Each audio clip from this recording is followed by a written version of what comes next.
Do you ever wonder why a holy God would dive straight into civil law right after delivering the Ten Commandments? It's because true worship isn't just about what happens on the mountain, it's about how we treat each other in the valley.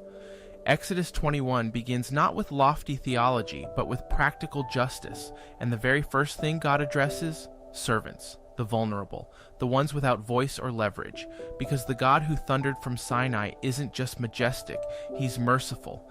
He defends the oppressed even in the margins.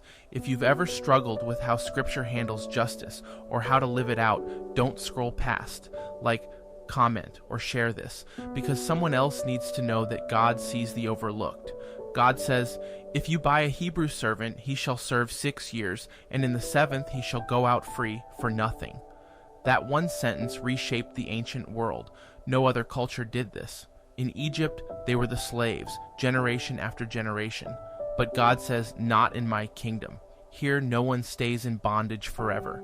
Every 7th year is a reset, a release, a reminder that people are not property, and freedom is baked into the rhythm of redemption.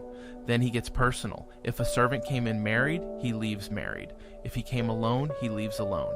But if during those years he falls in love with his master's family and chooses to stay, then he says it publicly, and he's marked, his ear pierced at the doorpost, as a willing servant for life, not out of force, out of love. Sound familiar?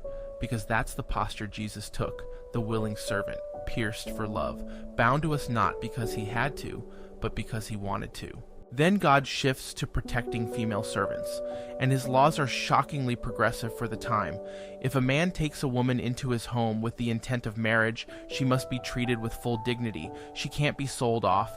She can't be neglected. If he fails to provide food, clothing, or marital rights, she walks free. No strings, no shame. This is God's justice at work, lifting the lowly, limiting power, restoring worth. So let me ask, are your systems, your relationships, your leadership reflecting the God who defends the defenseless? Because if the first thing he talks about after Sinai is protecting servants, then maybe justice isn't secondary to worship. Maybe it is worship.